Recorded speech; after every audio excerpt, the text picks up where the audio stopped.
अंज़लना अलैकल क़ुरआन लितश्क़ा, ए नबी हमने आप पर कुरान इसलिए नाजिल नहीं किया कि आप परेशानी में पड़ जाएं।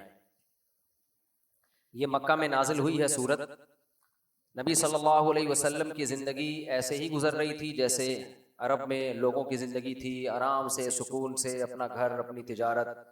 अल्लाह ने आप पे कुरान को नाजिल किया तो आप सल्लल्लाहु अलैहि वसल्लम पर एक बहुत बड़ी जिम्मेदारी आ गई और नबी सल्लल्लाहु अलैहि वसल्लम पूरी कौम के मुखालिफ आके खड़े हो गए और तौहीद की दावत देना शुरू कर दी।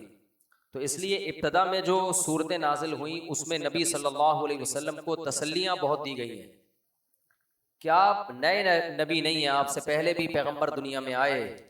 क्योंकि नबी सल्लल्लाहु अलैहि वसल्लम इन तमाम हालात से बिल्कुल नावाकिफ थे। यहूद व नसारा के पास तो ये आसमानी उलूम थे, लेकिन ये जो मक्का में रहने वाले अरब थे ये तो 2000 साल तकरीबन गुजर चुके थे इब्राहीम अलैहिस्सलाम को गुजरे हुए, तो ये लोग आसमानी उलूम से नाशना थे।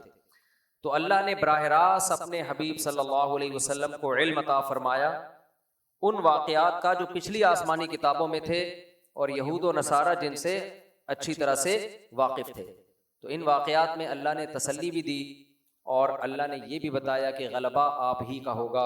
उनमें मूसा अलैहिस्सलाम का वाक़या बहुत एहतमाम से इसमें बयान किया गया। हल अता का हदीफ मूसा, ए मोहम्मद सल्लल्लाहु अलैहि वसल्लम, क्या आपके पास मूसा का वाक़या आया? इधर नारन, जब मूसा ने एक आग देखी। हजरत मूसा अलैहिस्सलाम से जब गलती से एक कत्ल हो गया था तो मिस्र छोड़ के चले गए थे मदियन। वहाँ हजरत मूसा अलैहिस्सलाम ने 10 साल बकरियां चराई और आपकी शादी हुई। अब तक आपको नबूवत नहीं मिली थी। आप वापस आ रहे थे तो मिस्र में जब कोहे तूर के मकाम पे पहुंचे, अपनी अहलिया के साथ थे, शदीद तरीन सर्दी थी, तो रास्ता ही भूल गए। ये अल्लाह की अजीब कुदरत, रास्ता भूल गए तो अल्लाह ने फरमाया इधर नारन, रात के वक्त में ना मूसा अलैहिस्सलाम को कहीं आग नजर आई।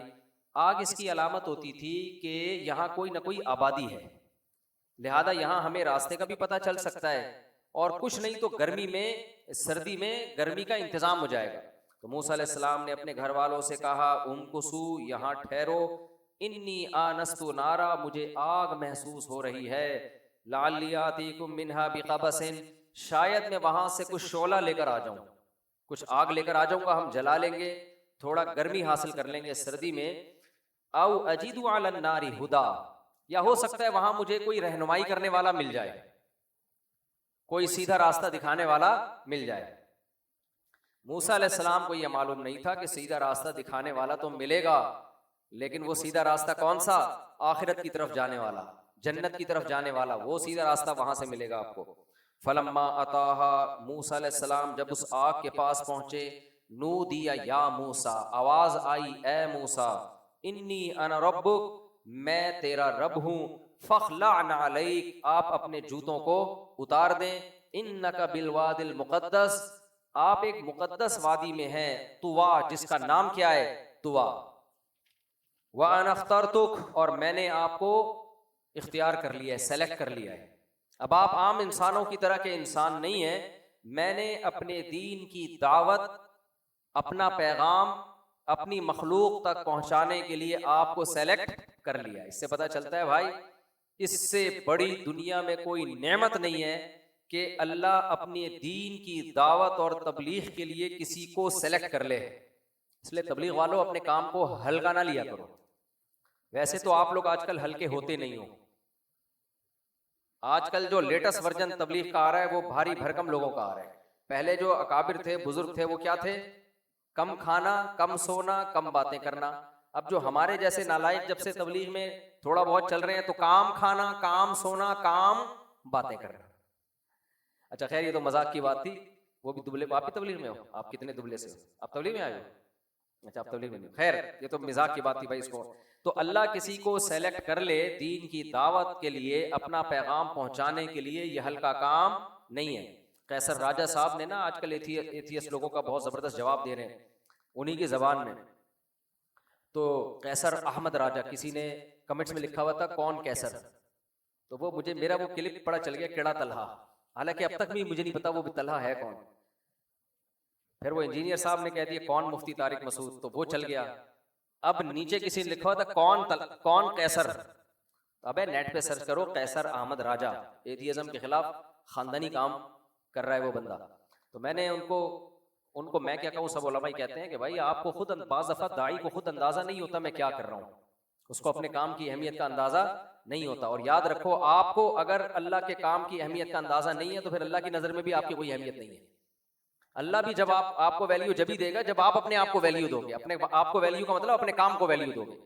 आगे चलते हैं हम, अल्लाह ताला फरमाते हैं कि वान अख्तरतुका, ए मूसा मैंने तुझे सेलेक्ट कर लिया है, मुंतखब कर लिया है, फस्तमी लिमा यूहा, जो वही तुझ पे की जाएगी अब उसको गौर से सुनना। वो क्या वही है, इन्ननी अनल्लाह, बेशक मैं अल्लाह हूँ, ला इलाहा इल्ला अना, मेरे सिवा कोई इबादत के लायक। सबसे पहला नारा अल्लाह हर जगह क्या लगाता है, मैं। और ये मैं का लफ्ज सूट भी किस पे करता है, सिर्फ अल्लाह। बाकी हम जो हर वक्त मैं करते रहते हैं, मैं हूँ, मुझे पता है, मुझे कुरान आता है, मुझे हदीस आती है, बाकी सारे घास खा रहे हैं तो ये इंसानों पे ये नारे सूट नहीं करते। इन्नी अनल्लाह, मैं अल्लाह हूँ, ला इलाहा इल्ला अना, मेरे सिवा कोई इबादत के लायक नहीं है।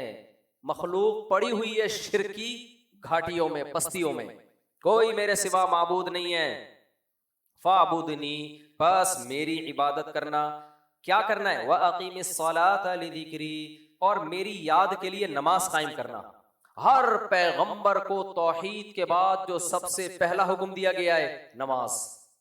इसलिए इस्लाम में बेनमाजी का कोई तसव्वुर नहीं। आपको मैं तो अल्लाह को बहुत याद रखता हूं, भाई आप जितना मर्जी याद हो, नमाज पढ़ते हो टाइम पे कि नहीं पढ़ते आप? तो अल्लाह ने अपनी याद को ताजा रखवाने के लिए कि मेरे बंदे मुझे भी याद करते हैं, टाइम टाइम पे नमाजें रख दी हैं, इस टाइम पे नमाज, उस टाइम पे नमाज, और हुक्म दिया जमात के साथ मस्जिद में आके नमाज पढ़ो। वाक़िमिस्सलात लिज़िक्री, और नमाज कायम कीजिए मेरी याद के लिए। इन्न साअत आतियतुन, एक पैगाम, तीसरा पैगाम आपको दिया जा रहा है। एक पैगाम मैं अल्लाह हूं, मेरे सिवा कोई इबादत के लायक नहीं। दूसरा पैगाम इबादत करनी है, उसकी तफसील क्या है, जुज़्व आज़म क्या है इबादत का, नमाज। ये दूसरा ऑर्डर हो गया। इन्न साअत आतियतुन, तीसरा ऑर्डर अकीदा दुरुस्त कर ले, क़यामत आकर रहेगी। ये जितने इंसान दुनिया में मर रहे हैं, लोग कहते हैं, सेकुलर लिबरल लोग कहते हैं मर के खत्म, एक प्रोसेस है, नेचुरल प्रोसेस है, मर जाएंगे, कीड़े खा के खत्म कर लेंगे। तो अल्लाह कहते हैं मैं मुर्दों को दोबारा जिंदा करूंगा। इन्न साअत आतियतुन, क़यामत आके रहेगी। कब आएगी, अकादु उख्फीहा, उसके टाइम को छुपा दूंगा मैं। तभी लोग कहते हैं टाइम क़यामत तक, क्योंकि पता ही नहीं क़यामत कब आएगी, ठीक है ना। अच्छा खैर, अकादु उख्फीहा, मैं उसके टाइम को छुपा दूंगा। लितुज्ज़ा कुल्लु नफ्सिन बिमा तस्आ, आएगी क्यों क़यामत, मैदान हशर क्यों कायम होगा? अल्लाह कहते हैं ये सेकुलर लिबरल लोग और लम्स यूनिवर्सिटी के प्रोफेसरों को बता दो, जो हर वक्त साइंस साइंस साइंस साइंस, आज ये लम्स यूनिवर्सिटी के बच्चे बहुत बैठे हुए हैं ना तबलीग में, कितने हैं जी? फास्ट यूनिवर्सिटी के, फास्ट, तो फास्ट यूनिवर्सिटी के प्रोफेसर साहब को बता देना कि नेचुरल है मर के खत्म हो जाना, लेकिन अगर अल्लाह दोबारा जिंदा ना करे तो फिर अल्लाह का जालिम होना साबित होता है इससे। क्यों? इसका मतलब अच्छों को उनका अच्छा बदला और बुरों को सजा मिली नहीं है, दुनिया में थोड़ी मिलती है। इसलिए अल्लाह ने फरमाया लितुज्ज़ा कुल्लु नफ्सिन बिमा तस्आ। मूसा अलैहिस्सलाम से अल्लाह बराह रास्त हम कलाम हो रहे हैं, मैं क़यामत इसलिए वाक़ई करूंगा ताकि हर नफ्स, हर इंसान जो अमल कर रहा है उसको उसका बदला दे दिया जाए। अच्छा करे तो अच्छाई का बदला, बुरा करे तो सजा मिले। दुनिया में थोड़ी सजा मिलती है भाई, कहाँ मिलती है सजा दुनिया में? एक आपने 100 इंसानों को कत्ल कर दिया, सजा कितनी मिलेगी आपको? एक की, वो भी पूरी नहीं मिलेगी, एक जुज की सजा मिलेगी, दूसरे जो खुदा की नाफरमानी की उसकी तो मिलती ही नहीं है दुनिया में। आगे अल्लाह फरमाते हैं फला यसुद्दन्नका अन्हा मन ला युमिनु बिहा, ए मूसा कुछ लोग ऐसे होंगे जो क़यामत के मुनकिर होंगे, वो आपको इस क़यामत से रोक न दें, गाफिल न कर दें।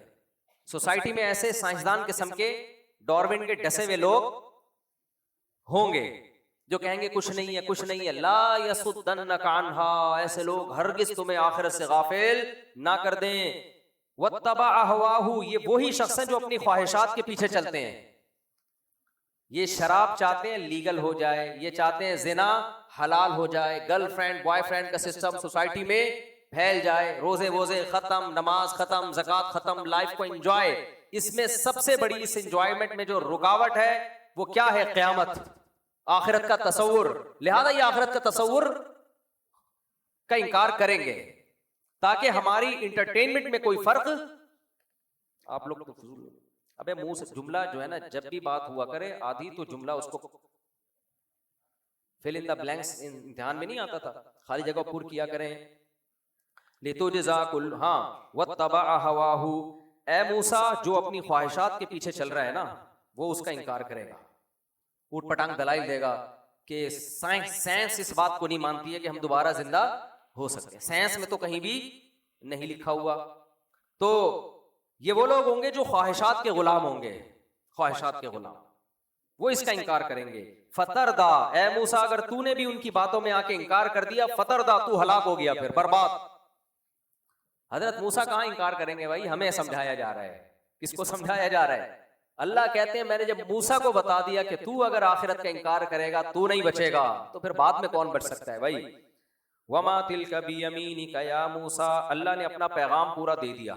अब तक तो मूसा अलैहिस्सलाम बड़े खुश थे भाई, अल्लाह ने खुद मुझसे हम कलाम होके बता दिया मैं वहदहू ला शरीक लहू हूँ, और नमाज कायम करो अल्लाह, नमाज भी कायम करूंगा, और भी जो तू हकाम दे रहे हैं, अब मैं आखिर से गाफिल नहीं हूँगा। लेकिन अब इस बहुत बड़ा पैगाम दिया जाने वाला था मूसा अलैहिस्सलाम, तो उससे पहले अल्लाह ने हजरत मूसा को मानूस किया। वमा तिलका बियमीनिका या मूसा, ए मूसा ये तेरे दाएं हाथ में क्या चीज है? क़ाल हिया असाया, मूसा ने कहा ये मेरी लाठी है। अतवक्कउ अलैहा, मैं टेक लगाता हूँ इस पे, और व अहुश्शु बिहा अला गनमी, इसके जरिए पत्ते झाड़ता हूँ अपनी बकरियों पर, इस लाठी के जरिए। वलिय फीहा मआरिबु उखरा, और बहुत सारे काम हैं मेरे जो मैं इससे करता हूँ। बड़ा जब भी कोई सवाल पूछा करे ना, तमीज से जवाब देना चाहिए, हूं नहीं कर देना चाहिए। आज बहुत से लोगों में हमने देखा है कि बाप कुछ पूछ रहा है, माँ कुछ पूछ रही है, हूं करके ना गोल मोल जवाब देके निकल जाएंगे। अभी जब कोई बात पूछी जाए आपने तसल्ली के साथ, शांति के साथ उसका जवाब देना। मुझे याद है मैं जब हजरत मुफ्ती रशीद अहमद साहब रहमहुल्लाह के पास गया पहली मर्तबा, तो हजरत सबसे तारुफ पूछ रहे थे, आपका नाम क्या है? एक शर्मीला खान बैठा हुआ था, उसने कहा यूं करके ना ऐसे घटा जा रहा है जमीन में ना शर्म में, पता नहीं क्या कहा उसने। हजरत ने फरमाया क्या करते हैं? फिर वो जमीन में आहिस्ता इतना बोल रहा है तब तमीज में कि वो आवाज ही नहीं आ रही। फिर दूसरे से पूछा, वो उससे भी बड़ा कोई शर्मीला खान था। अच्छा, मुझसे पूछा क्या नाम है आपका? मैंने कहा तारिक मसऊद। कहने क्या करते हैं? मैंने कहा एसएम साइंस कॉलेज में पढ़ता हूँ, सेकंड ईयर में। इतना खुश हुए, का देखो कैसे तमीज से जवाब दे रहा है, आवाज भी साफ, लहजा भी साफ, दोबारा नहीं पूछना पड़ रहा। तो कुछ लोग शर्म में गड़े जा रहे होते हैं, जो पूछा जा रहे हैं जमीन में धसे चले जा रहे होते हैं, और कुछ बदतमीज होते हैं, हूं करके आगे निकल जाते हैं। तमीज हो तो बदतमीज समझ में आएगा। अच्छा खैर, हम आगे चलते हैं। तो अल्लाह ने हजरत मूसा से जब सवाल पूछा, मूसा अलैहिस्सलाम ने बेरुखी से जवाब नहीं दिया। अल्लाह ने पूछा वमा तिलका बियमीनिका या मूसा, डिटेल से सवाल पूछा अल्लाह मियां ने। अल्लाह मियां भी शॉर्टकट सवाल पूछ सकते थे, और ये तेरे दाएं हाथ में क्या चीज है मूसा? हजरत मूसा ने बेरुखी से जवाब दिया, लाठी। बल्कि क्या फरमाया? क़ाल हिया असाया। देखो, तकब्बुर ऐसी चीज है जो इंसान के अंदाज से झलकती है। हमारे नबी सल्लल्लाहु अलैहि वसल्लम से बड़ा इस कायनात में कोई नहीं हो सकता। लेकिन हदीस में आता है, आप जब किसी से हम कलाम होते थे ना, तो पूरी निगाह भर के उसको देखा करते थे। कोई इधर बात कर रहा है तो पूरा चेहरा उसकी तरफ घुमा के। मुतकब्बिर आदमी क्या करता है? मुंह भी नहीं उठाता कम बात, उसको लगता है ये 2-4 किलो का मुंह उठाने में मेरी बड़ी तवानाई सर्फ होगी, वो उधर ही मुंह करके ना, हमारे हजरत नकल उतारते थे मुतकब्बिरीन की, वो ऐसे करके बात करेगा, यूं करके ऐसे, उसको मौत आ रही होती है पूरा मुंह घुमाते हुए। तो लोगों से जब भी हम कलाम हो, इंसान जब कोई आपके पास आया, पूरी तवज्जो के साथ उससे बात करें, टाइम नहीं है तो बात करे ही नहीं। तो ये जो बेरुखी वाला तरीका है, ये अल्लाह को पसंद नहीं है। तो मूसा अलैहिस्सलाम ने फरमाया हिया असाया। भाई पीछे बहुत शोर शराबा करते हैं लोग, जैसे मेला लगा हुआ है, सफ़ों का बिल्कुल ख्याल नहीं करते। ये हर तरावी में हर दफा बचपन से देखते आ रहे हैं, इंसान के बच्चे बन जाओ, गुजारा चलाओ यार। अब तरावी में 100% इंसान का बच्चा बनाना बहुत मुश्किल है लोगों को। ये लेक्चर हो जाए फिर मैं बता दूं, ये रह जाएगा। तो कुछ आप इस्लाह की कोशिश करें, कुछ गुजारा भी चलाएं, दोनों चीजें साथ साथ चलती हैं। हम तो ऐसे शरारती थे तरावियों में, आप तसव्वुर नहीं कर सकते। खूब धिंगा मस्ती चलता था, सलाम से पहले आके बैठ जाते थे, अस्सलाम वालेकुम व रहमतुल्लाह अस्सलाम। ऐसे लगता था सारा नूर इसी पे, इन्हीं बच्चों पे उतर रहा है। अब तो बच्चे बहुत कम हो गए, लेकिन बहरहाल फिर भी हम उनको कंट्रोल करेंगे, लेकिन ये होने दो, अभी बीच में पर्चियां नहीं देना, ये वाकया रह जाएगा फिर। तो जैसे जो जो असबाब बीच में आते जाएंगे ना, वो मैं बताता जाऊंगा। मूसा अलैहिस्सलाम ने पूरी तफसील से जवाब दिया। कितने बड़े पैगंबर, कितने जलाली पैगंबर। भाई बात किससे हो रही है? अल्लाह से। इसी तरह माँ बाप का भी हुक्म है। माँ बाप जब कोई बात पूछे, बैठ के अपने अब्बा को ना आराम से तसल्ली से पूरी बात बताया करें। पूछे कहाँ जा रहा है, कहाँ से? अब्बा वहां गया था, वहां डब्बू पे बैठा, वहां गुटखा किया, ये किया, वो किया, तसल्ली से आया मैं। हूं हूं करके बड़ों के सामने मत चला करो। वअहुशु बिहा अला गनमी क़ाल अलक़िहा या मूसा। अल्लाह ने कहा ए मूसा इसे जमीन पे डाल दे। अल्लाह ताला पहले बता सकते थे ना सब कुछ, ये भी तरबियत का एक तरीका होता है। अल्लाह पहले बता देते ए मूसा, तेरे पूछते ही नहीं अल्लाह ये क्या है। अल्लाह बता देते ए मूसा देख ये तेरे पास लाठी है, तो ऐसा होगा कि जब तू फिरौन के दरबार में जाएगा ना, तो ये जमीन पे डालेगा तो ये सांप बन जाएगी, तो घबराना नहीं, ये मोजज़ा होगा। ना ना ना ना, तालीम और तरबियत का ये नेचुरल तरीका नहीं है। अल्लाह मूसा अलैहिस्सलाम को मानूस कर रहे हैं। क़ाल अलक़िहा या मूसा, एक दफा अमल करवा के दिखाया जा रहा है, क्योंकि इस बात का खतरा था जब पहली दफा लाठी सांप बनती ना और फिरौन के दरबार में वही होता जो यहाँ हुआ है, तो फिरौन कहता आपको तो खुद एतमाद नहीं है कि ये मोजज़ा है या क्या है। तो इसलिए अल्लाह ने पहले एक अमल करवा लिया। अलक़िहा या मूसा, ए मूसा इसे जमीन पे डाल। फ़अल्क़ाहा, हजरत मूसा ने जमीन पे डाला। फ़इज़ा हिय हय्यतुन तस्आ, अचानक फुर्तीला सांप बन के दौड़ने लगा। दूसरे मकाम पे आता है मूसा अलैहिस्सलाम खौफ के मारे फरार हुए वापस। अल्लाह ने मूसा अलैहिस्सलाम से कहा अक़बिल वला तख़फ़, ए मूसा वापस पलट और खौफ मत कर। सनुईदुहा सीरतहल ऊला, हम इसे वापस पुरानी हालत पे लौटा देंगे। यहाँ मुख्तसर कुरान कहता है क़ाल ख़ुज़हा वला तख़फ़, ए मूसा इसे पकड़, खौफ मत कर। सनुईदुहा सीरतहल ऊला वग़्मुम यदका इला जनाही, दूसरा मौजज़ा कि आप अपने गिरबान में हाथ डालें, बाहर निकाला तो वो सूरज की तरह चमक रहा था। लिनुरियका मिन आयातिनल कुबरा, ए मूसा हमने तुझे ये मौजज़े इसलिए दिए ताकि इसके बाद हम और बड़े बड़े मौजज़े तुझे दिखाएंगे। इज़हब इला फ़िरऔन, अब मसला आया सा। हजरत मूसा हैरान है, ये सब कुछ मेरे साथ क्या हो रहा है, क्यों हो रहा है? अल्लाह ने बताया इज़हब इला फ़िरऔन, तू जा फ़िरौन के पास, और इन्नहु तग़ा, क्योंकि फ़िरौन ने सरकशी कर रखी है। क़ाल रब्बि इश्रह ली सदरी, मूसा अलैहिस्सलाम ने कहा अल्लाह मेरे सीने को खोल दे। वयस्सिर ली अमरी, ये दावत का काम मेरे लिए आसान कर दे। वहलुल उक़दतम मिन लिसानी, मूसा अलैहिस्सलाम की ज़बान में वो आला दर्जे की बलागत नहीं थी, मेरी ज़बान की गिरह को खोल दे। यफ़क़हू क़ौली, ताकि वो मेरी बात समझें। वजअल्ली वज़ीरम मिन अहली, अकेला ये काम नहीं कर सकता, बहुत मुश्किल। दायरा किसके दरबार में जा रहा हूं? बादशाह के दरबार में जाके बात करना वैसे ही मुश्किल, और वो जो मेरे कत्ल के दर पे है उसके पास जाना तो और ज्यादा मुश्किल। तो मेरा दस्तो बाजू बना दे मेरे भाई हारून को। दूसरे मकाम पे आता है पहले मूसा अलैहिस्सलाम ने ये फरमाया कि उसको नबूवत दे दे, मुझे ना भेज। तो अल्लाह ने फरमाया कल्ला, ए मूसा हरगिज नहीं, ये नहीं हो सकता, तू जाएगा। हाँ तेरे भाई को मैं तेरा दस्तो बाजू बना देता हूं। तो हारून अखी, अल्लाह मेरे भाई हारून को मेरा वजीर बना दे। उशदुद बिही अजरी, मेरी कमर को मजबूत कर दे मेरे भाई हारून के जरिए। वह अशरिकहु फी अमरी, और इस नबूवत में उसको मेरा शरीक बना दे। हजरत मौलाना शरफ अली थानवी रहमहुल्लाह ने इस आयत के तहत लिखा है कि जो भी दीन की दावत और तबलीग में जुड़ा हुआ है उसके मुखलिस होने की अलामत यह है कि वो ये चाहता है कि मेरे जैसे और भी लोग पैदा हो जाएं, वन मैन शो ना बनूं मैं, मुझे ही ओहदा ना मिले, बल्कि इस ओहदे में मेरे साथ दूसरे लोग भी शरीक। हमारे यहाँ क्या होता है, मैं मुफ्ती आजम हूं तो मैं ही मुफ्ती हूं, बाकी सारे घास खा रहे हैं भाई। तो ये इसकी अलामत होती है कि आप अपने आप को प्रमोट करना चाहते हो। मूसा अलैहिस्सलाम को नबूवत मिल रही थी, नबूवत से बड़ा कोई मकाम नहीं होता। तो आप यानी आपके दिल में चाहत आ सकती थी भाई मैं ही हूं, बस इस बनी इसराइल में अकेला मैं नबी हूं, तो इज्जत किसकी होगी? मेरी। पहले उन्होंने कहा कि मैं नहीं, हारून को बना दें, क्योंकि जिम्मेदारी है भाई ये हारून को। जब अल्लाह इस पे राजी नहीं हुए तो फिर उनको भी नबूवत दे दें, ताकि दोनों मिलके तेरी दावत और तबलीग का काम करें। तो वह अशरिकहु फी अमरी, अल्लाह तू मेरे इस मामले में उसको शरीक कर दे। क्यों? कई नुसब्बिहका कसीरा, हम दोनों मिल के जो तेरी हमदो सना करेंगे वो अकेले नहीं कर सकते। हम दोनों मिलके तेरी तारीफों का अंबार लगा देंगे फिरौन के सामने, तेरी तस्बीह और तहमीद का। इन्नका कुंत बिना बसीरा क़ाल क़द ऊतीत सुअलका या मूसा, अल्लाह ने फरमाया, ए मूसा, हमने तुझे तेरा सवाल दे दिया, जो तूने चाहा वो तेरी चाहत पूरी कर दी, ये हमने तुझ पर एक एहसान किया। वलक़द मनन्ना अलैका मर्रतन उख़रा, ए मूसा तू याद कर, हमने इससे पहले भी तुझ पर एहसानात किए। अल्लाह अपने एहसानात क्यों गिनवाता है भाई? ताकि जो काम दिया जा रहा है ना, आप वो काम अच्छी तरह से करो। अल्लाह हम पर भी अपने एहसानात गिनवाता है, मैंने तुम्हें ये नेमत दी, ये नेमत दी, ये नेमत दी, क्योंकि हम पे काम जो अल्लाह ने लगाए, क्या लगाए? ज़िना मत करो, फुहश फिल्में मत देखो, गीबतें मत करो, नमाज मत छोड़ो। तो ये जो अल्लाह एहसानात गिनवाता है, ये इसलिए नहीं कि अपने एहसानात के नीचे हमें दबाने के लिए, बल्कि एहसान फरामोशी से बचाने के लिए। तो अल्लाह ने मूसा अलैहिस्सलाम से क्या फरमाया?